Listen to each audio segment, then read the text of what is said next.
I'm Kim Perlak. I'm the assistant chair of the Berklee Guitar Department, and you're watching for GuitarPlayersOnly.com.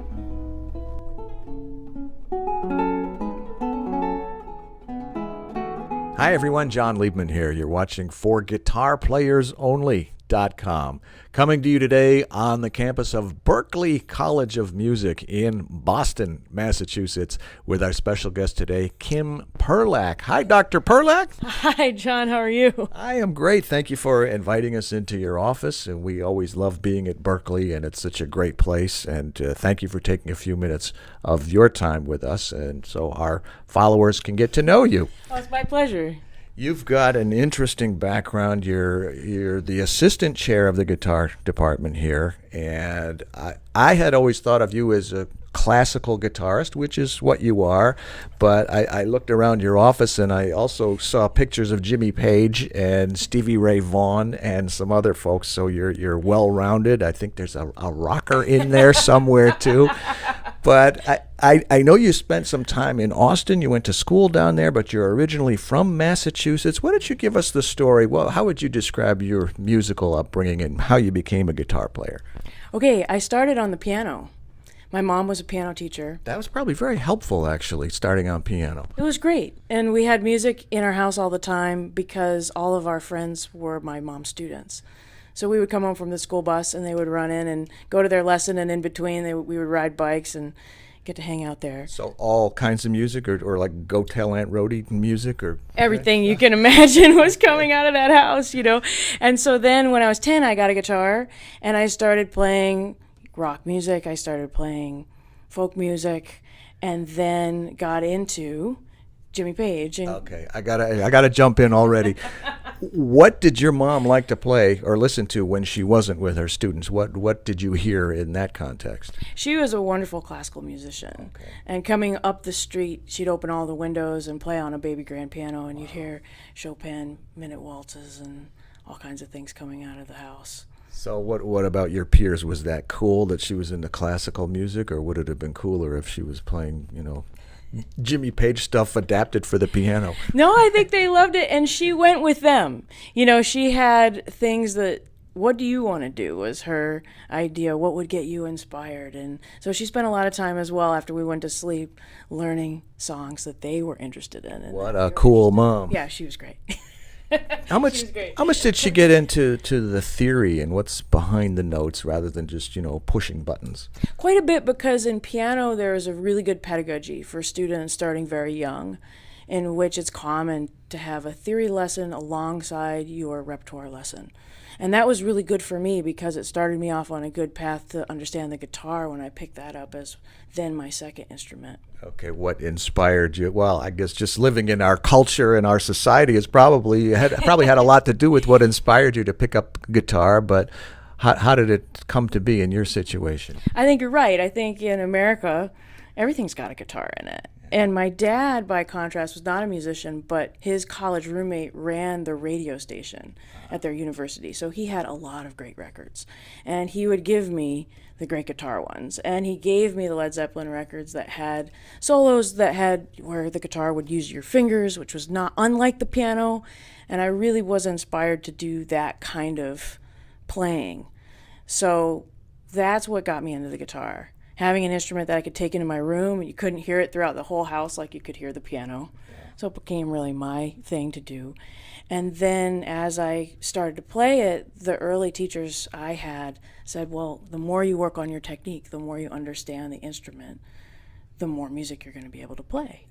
And it was a teacher that I had when I was 12, whose name is Susie Higgins, and she's still a wonderful teacher and musician and composer and player.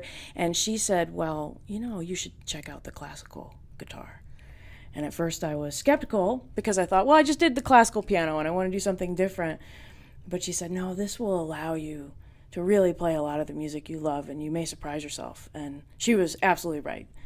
And the greatest thing she did was she introduced me to other students who were playing the classical guitar, and we became a guitar quartet.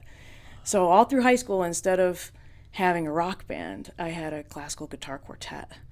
And were you listening to the Romeros and those kind of ensembles? Yes, we were listening to the Romeros, and then their students, the Los Angeles Guitar Quartet. The LA guys are wonderful musicians. They are really nice people. And my teacher would sign us up for master classes, and that was our first master class. And my first master class I did as a soloist was for them. Who am I thinking of? Is it Laurindo Almeida, or who is? Oh, I'm sure you are thinking of him. For the LA guitar quartet, that would be Bill Cannengeiser, Scott Tennant, John Dearman. At the time, it was Andrew York was in the group, and I loved his music because it combined a lot of the things that sounded like Americana to me with the classical style, so that was a nice bridge. And it's an accessible style. All of my teachers that I had throughout grad school and undergrad were people I met as a teenager at guitar camps. And so it felt like a big family. It felt like a very serious undertaking, but a lot of fun, and a lot of my great friends came out of that community. I've always loved it. I'm a bass player, and I was a music major, but I was very interested in classical guitar, and I had Christopher Parkening records and Julian Bream, and I think John Williams. John Williams, the guitarist, not that other John Williams down the street here. And I just loved it. But so you decided when you started college right away you're going to be a music major and you're going to be a guitar player, and that was in Massachusetts before you went down to Austin? No, it was a little bit before that I decided to be a classical guitarist. I went to the National Guitar Workshop in Connecticut. That's a place that I loved as a student, and I ended up working there for 17 years as a teacher. And I met Julian Gray from Peabody Conservatory and Stephen Robinson from Stetson University. And at a related workshop, I met the great teachers Ben Verdery from Yale and Phil DeFermery from all Western Mass area. And they helped me. They were my team. And I did a lot of auditions, and I went down to Stetson University in Florida was my undergrad. Wow. And it was a great experience. It's a wonderful music conservatory in a liberal arts school. And so I loved it because I loved school. And I thought, I can study art history, I can study liberal arts, and I can really have an intensive music experience as well. So that's what I did for the first 5 years that I was in school. I was down in Stetson. Yeah, Stetson, because I went to University of Miami. So how far was Stetson from that? You're going to go to the middle of the state. Okay. It's in between Orlando and Daytona. So it's like close enough to the beach to go have a good time, but quiet enough so you can practice. It's hard to hear Daytona and not think of spring break. but maybe that's another interview we can have. Yeah. Well, we had a different approach to spring break. We called it practice for 10 hours and hang out with your friends, in the land before cell phones, if you remember. You couldn't find anybody on campus. There was no texting. Right. So you had to wake up in the morning, meet everybody at the tree outside of the music building, and decide you were going to practice and take your breaks together and run around the campus and the town in a little clump of people that became such great friends for life. Yeah. Practice buddies and. Yeah. A lot easier to carry around a guitar than a double bass, but. Oh, that's true. You got to put the wheels on them. One other thing I wanted to mention, I am privileged to have seen Segovia one time in concert in Detroit, and that was probably around 1979 or something like that. Did you ever get to see him? I never did. I started playing the guitar after he had passed away, the classical guitar, but my teachers studied with him. My undergrad teacher, Stephen Robinson, was a student of his. My teacher for my doctorate, Adam Holzman, was a student of his. And my teacher in the summers, Phil DeFermery, worked with him as well. And so I got a lot of the oral tradition. They had a lot of my music that they gave me had his handwriting on it. And thank goodness we have all those recordings. I know. It's incredible. And that's the way he approached recording was inspiring, I think, for a young person because it was very individual to him. There are things that Segovia does in 2 seconds. You listen to that and you know it's him. Yeah. And to have a voice like that that's so distinctive, I think, is good for a young student to hear and to see. Yes, absolutely. I want to touch on a couple of things from your career. You've gotten behind some very worthwhile causes, and there is a young man named Ben with whom you have an association, and you did a project with him. Tell us about that. The project is called Ben and I Play for Peace, and it was a 5-year project that continues in different forms now. But the original inspiration was a festival I went to that was associated with my master's degree at Yale University. The teacher there has a retreat in Maui, and I thought, after I finished my doctorate, I'm going to Hawaii. And I went there. Strictly business. Right. Strictly business. Play a concert, relax, look at the ocean, think about the 15 years I spent in college. And I was so impressed with this young person who was there, who couldn't have been more than 13 years old at the time, because he was such a deep, young musician already. He could really play the guitar. He sounded beautiful. And he was often sitting with his mom, who brought him to the class, or sometimes he was sitting by himself when she had other things to do. And I thought, okay, I'm going to get to know him and see what's going on. And he confided in me over the days that we had met, and I got to know his family, that he had started a project to help young kids in Iraq who had been injured by the war there, through a charity that was set up by a contractor who worked with the Army. And the charity was called Wheelchairs for Iraqi Kids. And he had a website, young Ben did, called IPlayForPeace.net. And I couldn't believe it. He had raised over $18,000 on his own. 13 years old? Yeah, 13 years old. Playing in front of a coffee shop. And I thought, well, this is great. And I was starting to teach. I had a job at a university in Austin, Texas at the time. And I was teaching a music and society class. And the students would say to me, oh, we learned about the 60s, and everybody did all these wonderful things with music in the 60s, and that doesn't happen anymore. And I went back to school and I said, it does happen. And I called Ben's parents and I said, what would you think if our students did a concert with me called Ben and I Play for Peace, to support his I Play for Peace cause, his initiative?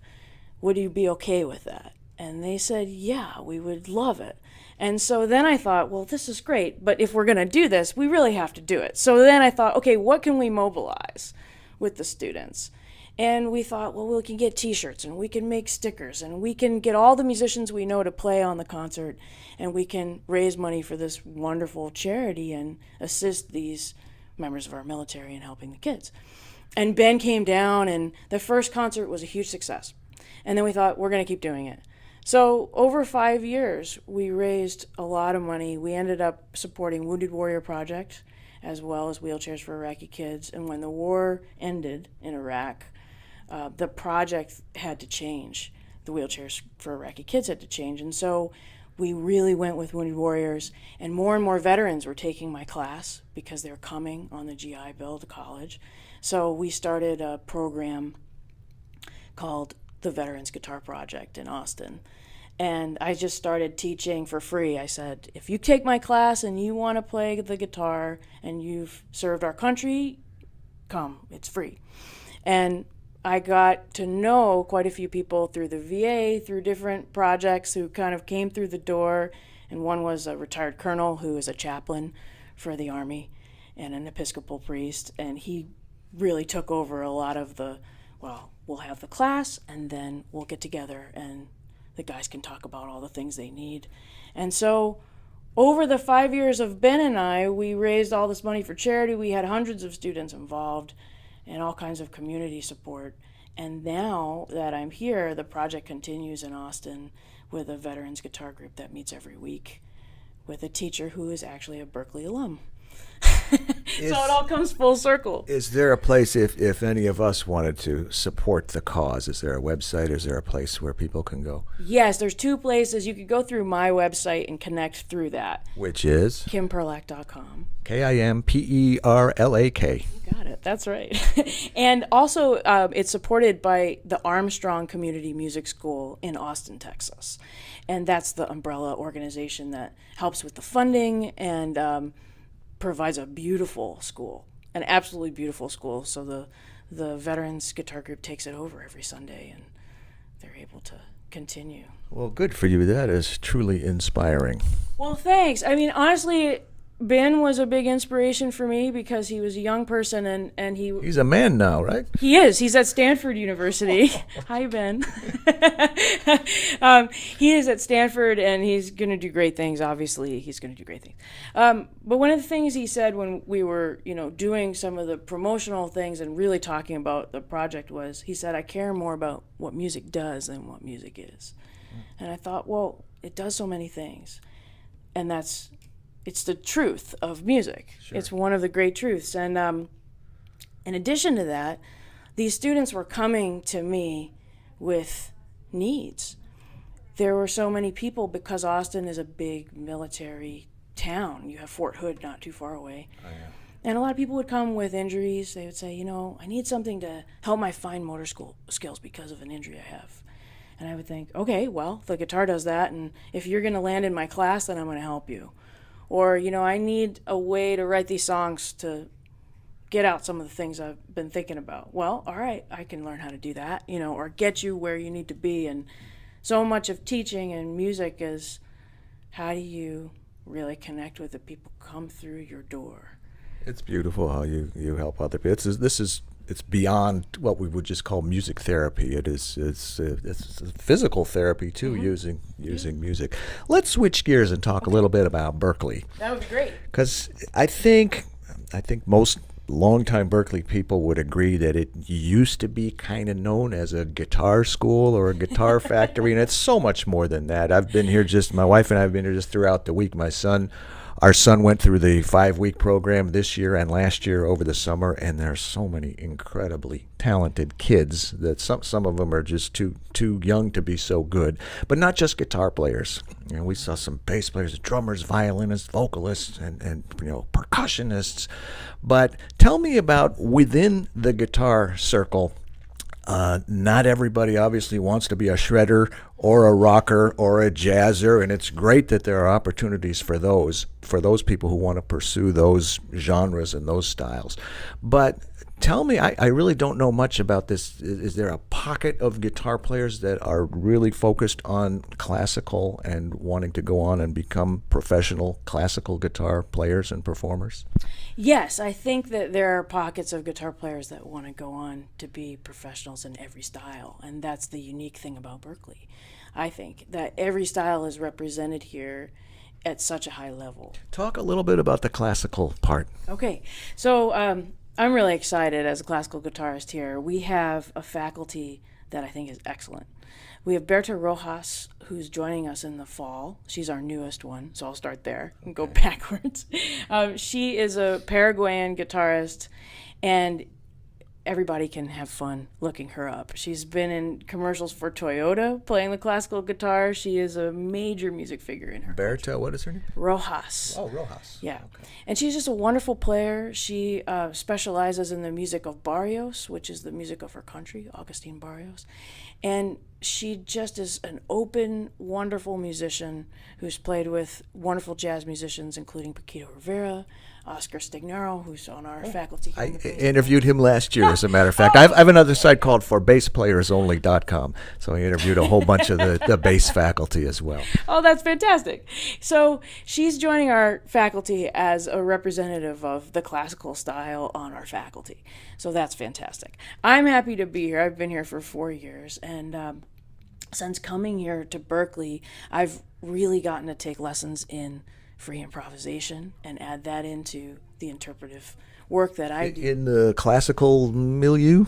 Yes. So there's a great link between the improvisation traditions of modern classical music and contemporary jazz. And I was able to take lessons with and be in a duo with David Tronzo, who's one of the great improvisers of the 20th century. He's a slide guitarist, so we have to match our sounds and our styles, and most people listen to us and say, I have never heard anything like that, and I like it. But it's helped me because I've learned the guitar in a different way. I'm an American music specialist, so it's made me connect more with the composers that I work with, and I've gotten to try some new things. So that's me. Then we have Abby Aronson, who went to New England Conservatory for her classical degrees, and then she branched out into jazz and into songwriting, and she runs our Joni Mitchell ensemble. You have a Joni Mitchell ensemble? We do. They're incredible. You can also find them on YouTube, and they did a really great video a few years ago. They do one every year. Are there some Pat Metheny influences in that ensemble? Yes, and you can also take those and go to the Pat Metheny ensemble, of course. Berklee's incredible. It is incredible. And so Abby is this great mix of arranging, and she brings the singer-songwriters in and says, like, okay, branch out here, add these harmonies in from the jazz, add in the ability to look at counterpoint from the classical. And so that is her forte, and that's one of the premier groups I think that we have at the college. When I think of improvising with classical music, I usually think of Bach, and from way back then. It's hard for me, just my own ignorance about the contemporary music and how you'd improvise, unless, as you said, you incorporate elements of contemporary jazz. So you're inspiring me. This is you're exciting me to learn about this area of music that I actually don't know a whole lot about. It's great. I mean, that's what Berklee is for, I think. And then you go to Freddie Bryant, who preceded me at the Yale School of Music. He has his master's from there as well, as I do, and he became also an incredible jazz musician with a lot of Latin and world styles incorporated into his music. He runs our Afro pop ensemble. He runs our Brazilian fingerstyle ensemble. And so he's another person who is just not afraid to say, yeah, I'm a classical guitarist, and I also do these other things, and here's how they mix in my music. And he's in the process of writing a pretty epic solo classical guitar piece at this point. And so from there, we go to David Newsom, who is also an expert not only in the 6-string guitar, but in the 8 and 10-string guitars. He's also branched into jazz, he's branched into composition, he's a master improviser. And so when you think of that as our classical department, it's incredible, because we go from the traditional branching out into folk and pop styles and jazz and then contemporary improvisation. And I think it's such a great environment for a young classical guitarist to come here. Just a quick tangent here. Sure. I'm a bass player, so traditionally, for however many years, we had 4 strings, or sometimes even 3 strings, and then 5, and then 6, and there are 8-string basses. And I picked up a bass at a NAMM show one time. It was like 24 strings. I didn't know where to begin. What I'm getting at, I've heard of 7-string guitars. I guess there's a lower string there. What is an 8 or 10-string guitar? Is it still tuned? I can't even say in fourths, because you guitar players, you have to have a third in there. Yeah. Except you're familiar with Stanley Jordan's music? Of course. Yeah, he tunes his guitar all in fourths. Yes. So this is a C string and this is an F string. But then up he here. flips it so he can play it on top. Yeah, but I can relate to that as a bass player, tuning it all in fourths. But what I'm getting at is, what is an 8-string guitar? What's a 10-string guitar? Are they higher, lower, both? Is it in fourths? Is it in, what is it? I usually defer to David. Didn't mean to put you on the spot there. Well, one of my predecessor when I came here, the great jazz guitarist Rick Peckham, he said, the great thing about Berklee is that there's someone who's an expert in everything, and so you don't have to be an expert in everything. But from what I understand, you're like the Mayo Clinic of music. That's great. People have called it guitar heaven before. I think the best thing that I've heard when David plays is the incredible extended range in the bass that you get on those instruments. As long as it's not too low to put a bass player out of work. Okay.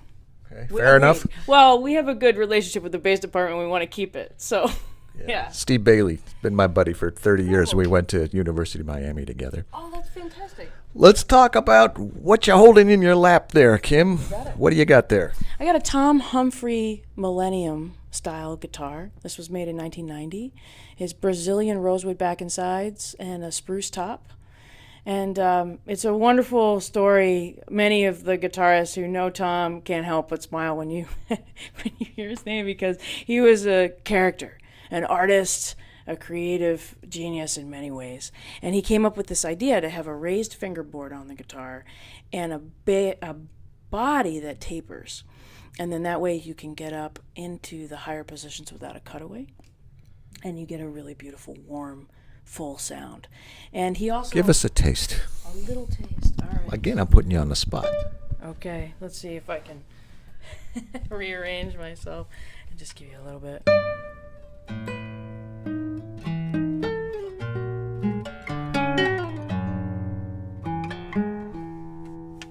do you think?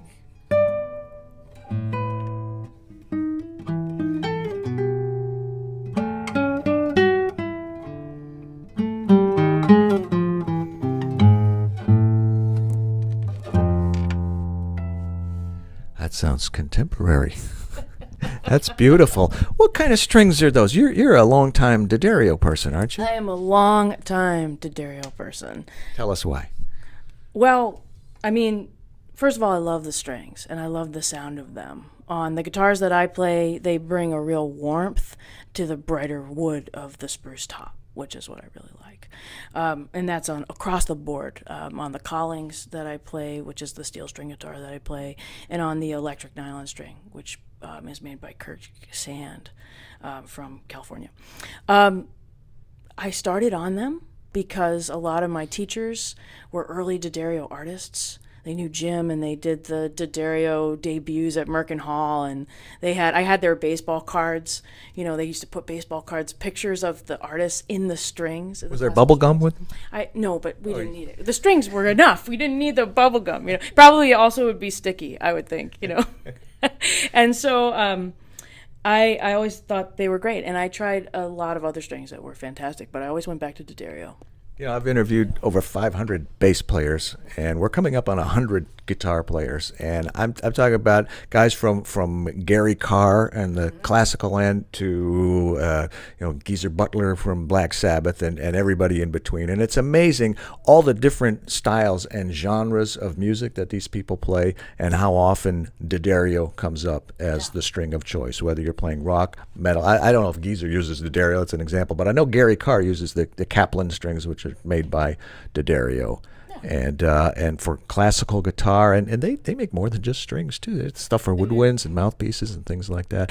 Well, that's beautiful. That's a beautiful instrument. Those are great strings, and I think I think you have a very fun job. From the outside looking in, that's how it appears to me. What about the future? What else is coming up for you? Is there anything that you have always wanted to do but just haven't gotten around to yet, or not able to haven't accomplished yet? You've got some records too, trio, and then the other trio, and the other trio, or was it trio 1, trio 2, trio 3? Anything else as far as recordings or projects, or that? I have a feeling something is either brewing, percolating, or already in the works. So tell us about what else is coming up. Oh, great. Well, a lot of the things are possible because of the great things happening here at Berklee. Because my duo with the great slide guitar player I told you about, we have started to do some recordings together, and we're starting to write a class together based on our projects, and I'm very excited about that because I get to write music, I get to improvise, and then I have a solo recording in the works of new music. That's some of my music and some of other composers who are guitarists as well. Is it a trio? Because that seems to be your your MO or your theme.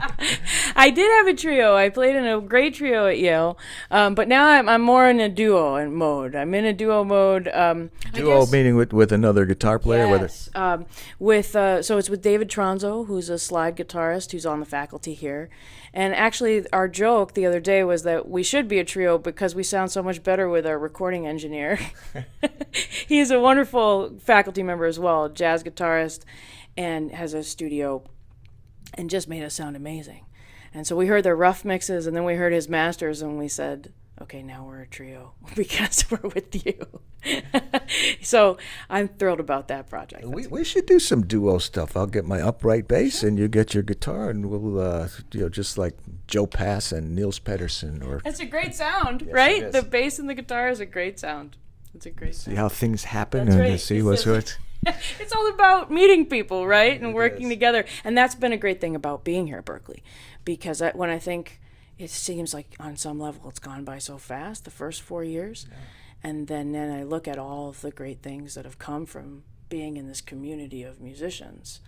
has been great, and so many new things have come out of it. Yeah, it's great. I love walking around, seeing kids carrying instruments, and walking down the hall and hearing all the different things coming out of the practice rooms. It takes me back to some very fond memories. That's right. I loved school. I loved all my music schools, and then I think this is such an ideal place to come, because you learn that the teachers are always learning. Yeah. You know, that was an inspiration for me when I came. I thought, I'm coming in as a classical guitarist. I'm coming from outside of Berklee, and everyone just wanted to sit and play.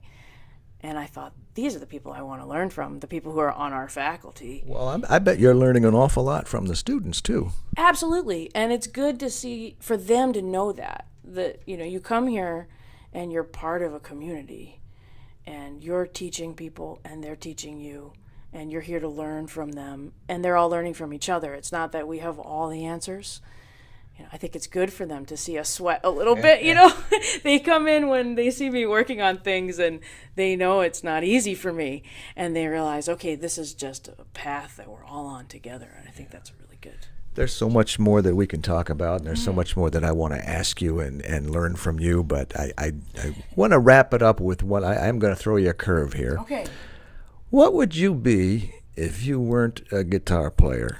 And you can't say a piano player. It's got to be something outside of music. I would be a visual artist. Sure, for sure. I tried very hard in undergrad to do both. And the studio time and the music time was very hard to do. So I had to make a choice. But it's something I love to do. And I take a class at the MFA down at the Museum of Fine Arts. And I always have my drawing stuff with me. So I would love to be doing that. And I also love the part of this job that's like the negotiating part, you know, I feel like a diplomat some days, like an advocate for our department. And I love that. I love working with people. And so I think, I don't know, I'd either be drawing and painting somewhere, or I'd be maybe in the United Nations. That's what I was thinking. The world can use. There's always going to be a need for tactful people who can be diplomatic and who are good negotiators. And yeah, without a doubt, that's what you want the students to have too, right? You want them to have the drive, but you want them to have the creativity and then the ability to really enjoy working with all of our colleagues. I think that's a good note to end on. End on and up. Dr. Kim Perlak, what a pleasure getting to know you. And like I said, there's so much more. Maybe we have opened it up for a follow-up interview, which we would be honored to do if we come back, and I'm sure you'll have some big-time far-out news to share with us. So let's make it a point of doing that and catching up. In the meantime, thanks very much, and continue doing what you're doing. And I really admire the causes and the way you think and the way you approach the students. I think Berklee is very lucky to have you. So congratulations. On location at the Berklee College of Music in the office of Assistant Chair of the Guitar Department, Dr. Kim Perlak, I'm John Liebman. You're watching for GuitarPlayersOnly.com.